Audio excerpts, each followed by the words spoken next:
In the third week of July, 1973, President Richard Nixon faced a choice that almost no one outside a small circle even knew he was facing. A secret White House recording system had just been exposed to the public, and one of his own lawyers was telling him in plain terms to destroy every tape in it before anyone could listen to a single one. No subpoena had reached him yet. No court had ordered anything. If those reels disappeared that week, there was a real chance no one would ever prove they existed at all. Richard Nixon chose to keep them. This is Downfall with Mike, and this is the story of the one decision that turned a break-in most Americans had already stopped paying attention to into the only resignation in the history of the American presidency. To understand why that choice mattered so much, you have to go back 2 years earlier to a decision Nixon made about himself, long before Watergate existed as a word anyone recognized. In February of 1971, Nixon had a secret taping system installed in the Oval Office and the Cabinet Room. Voice-activated microphones wired into the rooms where he did most of his business. Over the following year, the system expanded further. His private office in the old Executive Office building a few months later, and the Presidential Lodge at Camp David the year after that. He wasn't the first president to record conversations. Kennedy and Johnson had in smaller ways. Nixon's system was more extensive than anything that came before it, and almost no one knew it existed. By most credible accounts, fewer than 10 people, including Nixon himself, his chief of staff H.R. Haldeman, aide Alexander Butterfield, and the Secret Service technicians who installed it. His reasoning was practical, even mundane, at least on the surface. He didn't trust aides' handwritten notes to capture conversations accurately, and he didn't want stenographers sitting in on sensitive meetings. But there was a second motive, confirmed later by people close to the decision. Nixon believed no one but himself would ever hear these recordings, and he was already planning to use them as the raw material for the memoirs he intended to write after leaving office. Verbatim proof of exactly what he'd said and when, raw material a former president could turn into money later. For a year and a half, that system simply ran in the background of a presidency. It captured everything: the closed-door strategy sessions behind the opening to China, staff arguments, idle small talk, all of it mixed together on the same reels, none of it sorted by importance. It was feared by no one because outside that small circle, no one knew there was anything to fear. On June 17, 1972, 5 men were arrested breaking into the Democratic National Committee's offices at the Watergate complex in Washington, D.C. They were caught with cameras and bugging equipment, and the money in their pockets traced back through a chain of connections to the committee to re-elect the president, Nixon's own re-election operation. The burglars weren't there for money. They were photographing documents and servicing wiretaps they'd planted weeks earlier, trying to keep listening in on Democratic Party strategy through the fall campaign. At the time, it looked survivable. Nixon's press secretary, Ron Ziegler, publicly dismissed it as a third-rate burglary attempt. Nixon himself denied any involvement, and for months, most of the country believed him, or simply didn't care enough to ask harder questions, even as 2 Washington Post reporters, Bob Woodward and Carl Bernstein, kept publishing pieces tying the burglars back to the White House and Nixon's campaign. 6 days after the arrests, on June 23, 1972, Nixon sat in the Oval Office with his chief of staff, H.R. Haldeman, and the hidden system recorded a conversation in which the 2 men discussed using the CIA to pressure the FBI into limiting its investigation, leaning on a fabricated national security cover story to justify it. It is the single most damaging recording of Nixon's presidency. Years later, it would earn a nickname that outlived almost everyone involved: the smoking gun tape.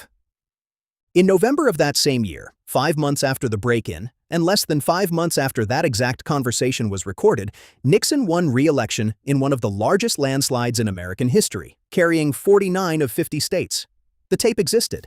The machine that made it existed. And Nixon had just been handed the largest mandate of his political life, seemingly untouched by any of it. The story didn't disappear, though. Congress moved first. In February of 1973, the Senate voted 77-0 to form a special investigating committee, chaired by Senator Sam Ervin, and its televised hearings, which began that May and ran into the summer, turned Watergate from a newspaper story into a national event nobody could ignore. By some estimates, more than 85% of American households watched at least some portion of that testimony, live or in replay, over that one summer. One question kept coming up, sharper each time.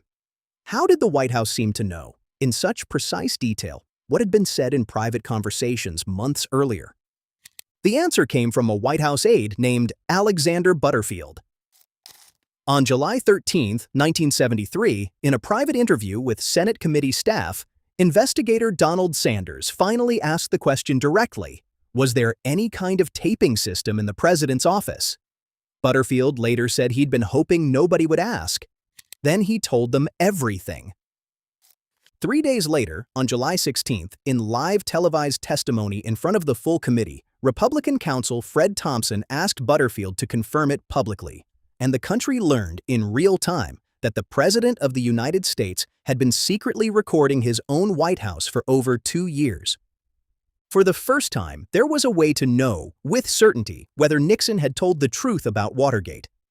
All that was missing was the recordings themselves. Which brings us back to that same week in July, and the choice Nixon was actually facing from a hospital bed.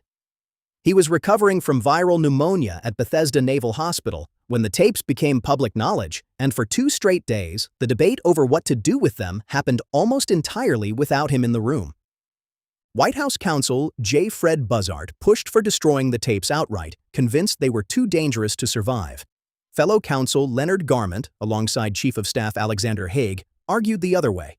Not because they thought the tapes were safe, but because they'd concluded destroying them wasn't even legal anymore. The Senate committee had already signaled its intent to subpoena the recordings, and getting rid of evidence once a subpoena is expected can become a crime in its own right, separate from anything the tapes actually contained. The aides carried the question to Nixon's hospital bedside, but in the end, it was Nixon himself who turned to one more voice to settle it. H.R. Haldeman, the chief of staff he'd fired months earlier trying to put distance between himself and Watergate, was consulted one last time. Haldeman argued the tapes weren't just dangerous. He said they were Nixon's best defense, proof in Nixon's own recorded voice that he hadn't known what his subordinates were actually doing. Nixon chose to keep every one of them. His reasoning wasn't one clean thought. It was several, pulling in different directions at once. He believed, per Haldeman's argument, that the tapes could still clear him. He believed they belonged to him personally, protected by executive privilege, not government property subject to subpoena. And underneath both of those was the same instinct that had gotten the system installed in the first place, his own plan to use them as the raw material for his memoirs. He was betting that ownership, privilege, and his own account of the story would protect him longer than silence and destruction ever could. He was wrong, but it's worth sitting with how reasonable that bet looked from inside the room. One advisor telling him the tapes could clear him, the rest of the room agreeing it was already too late to legally get rid of them, and a legal doctrine that had protected every president before him. The fight started almost immediately. Special Prosecutor Archibald Cox subpoenaed a specific set of tapes, and on July 23, 1973, Nixon formally refused to hand them over, citing executive privilege exactly the way he'd planned to. The refusal held for 3 months. Then, on October 20, 1973, in a night that became known as the Saturday Night Massacre, Nixon ordered Attorney General Elliot Richardson to fire Cox outright. Richardson refused and resigned. Nixon then ordered Deputy Attorney General William Ruckelshaus to do it instead. Ruckelshaus also refused and also resigned. The order finally reached Solicitor General Robert Bork, third in line, who carried it out. That same night, Cox's own deputies stood in front of reporters and put the stakes in a single line. Whether ours shall continue to be a government of laws and not of men is now for Congress and ultimately the American people. The backlash was immediate and enormous. A record number of telegrams flooded Congress within days, and formal impeachment proceedings against the President of the United States began just 10 days later. A new special prosecutor, Leon Jaworski, was appointed within 2 weeks to pick up exactly where Cox had left off. A federal judge soon ruled the firing itself illegal, and polling in the days after the firing showed a plurality of Americans, somewhere in the mid-40% range depending on which pollster you check, supporting impeachment for the first time. Less than a month after the massacre, at a televised press conference in Orlando, Florida, Nixon tried to answer the growing doubts about his own honesty head-on. Facing questions about his finances as much as Watergate itself, he told the room, People have got to know whether or not their president is a crook. Well, I'm not a crook. It became one of the most quoted lines of his presidency, and one of the most disbelieved. The tapes Nixon had chosen to protect were now the reason his presidency was under direct threat of impeachment, and he still hadn't handed a single one over. Then came a detail strange enough that it's still debated today. When investigators finally got access to one specific tape, a June 20th, 1972 recording of Nixon and Haldeman just 3 days after the break-in, they found an 18.5-minute gap. A section of the conversation had been erased at exactly the point in the timeline where the two men would most likely have discussed the burglary itself. Nixon's personal secretary, Rosemary Woods, took responsibility, claiming she'd accidentally hit record instead of stop while transcribing, reaching for a ringing phone with her foot still on the pedal. She even posed for photographs recreating the stretch, foot on the pedal, arm reaching for a phone, a pose reporters nicknamed the Rosemary Stretch. She insisted she'd erased only 4 or 5 minutes by accident, not the full gap. A forensic panel appointed by the presiding judge disagreed with the single accident version. Their conclusion was that the gap had been created in at least 5 separate, distinct erasures, not the one continuous press and release Woods described. To this day, no one has ever recovered what was said in those 18.5 minutes, and no one has ever been definitively proven to have erased it. It's a strange footnote to a story that's otherwise remarkably well documented, the one piece of this entire scandal that may never be fully known. By the spring of 1974, Nixon tried a middle path. On April 29th, he announced he'd release over 1,200 pages of transcripts from the subpoenaed conversations, not the tapes themselves, but his own team's typed, edited versions, with anything they deemed irrelevant stripped out. It was the same instinct that had driven the original decision back in July: control the record instead of destroying it on his own terms, at a level of disclosure he could still manage. The House Judiciary Committee rejected it outright. They hadn't asked for a summary. They'd asked for the tapes. It was the same bet, made a second time in a weaker position than the first, and it bought him less than 3 months. The legal fight climbed all the way to the Supreme Court, in a case that would carry Nixon's own name: United States versus Nixon. Nixon's own attorney, James St. Clair, argued in oral arguments on July 8, 1974, that a president's need for confidential advice justified an absolute privilege immune from every court in the country. Justice William Rehnquist sat the case out entirely, recusing himself over his own past work inside Nixon's Justice Department.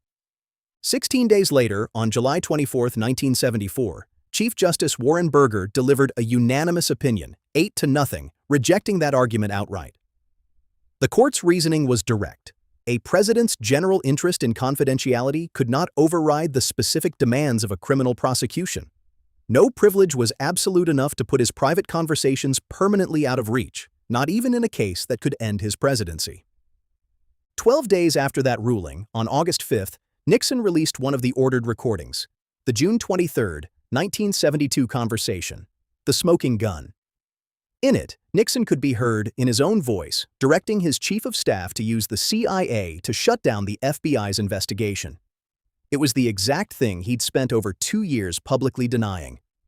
All 11 Republican members of the House Judiciary Committee, who had voted against impeachment articles only weeks earlier, publicly reversed their positions after hearing it. The tape didn't just prove obstruction, it proved that the man who'd chosen to protect the tapes instead of destroying them had preserved the single piece of evidence capable of ending his own presidency, in his own voice, on his own orders. 3 days later, on August 8, 1974, Richard Nixon addressed the nation on live television and announced he would resign the presidency, effective the following day. On August 9th, he became the first president of the United States to resign from office. Less than a month after that, on September 8, 1974, his successor, Gerald Ford, granted him a full and unconditional pardon for any offenses he may have committed as president, closing off the possibility of a criminal trial that might have forced the full story into a courtroom, tapes, and all. Every step that led there traces back to a choice made more than a year earlier, in a hospital room full of advisors pulling him in different directions. At a moment when destroying the evidence was still legal, still quiet, and still entirely his to decide. He had erased those tapes in his own mind long before he ever had to hand one over. He just never gave the order. Decades later, one of the men in that hospital room admitted he'd gotten it wrong. Leonard Garment, in his own memoirs, called the advice to keep the tapes good legal advice but fatal political advice, and said that if he'd seen how it would end, he'd have sided with Buzzard instead, kept the staff distanced from it, and destroyed the tapes.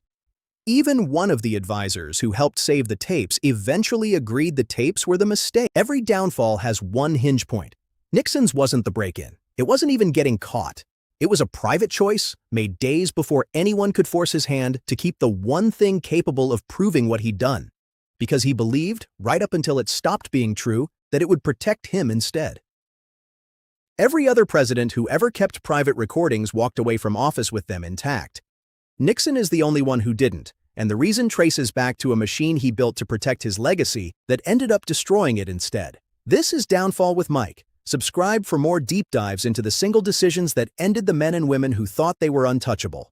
Next time, we go back to a dictator who was begged to leave his own country while he still had the chance and refused until the men he swore to crush found him hiding in a drainage pipe on the road leading out of his own hometown.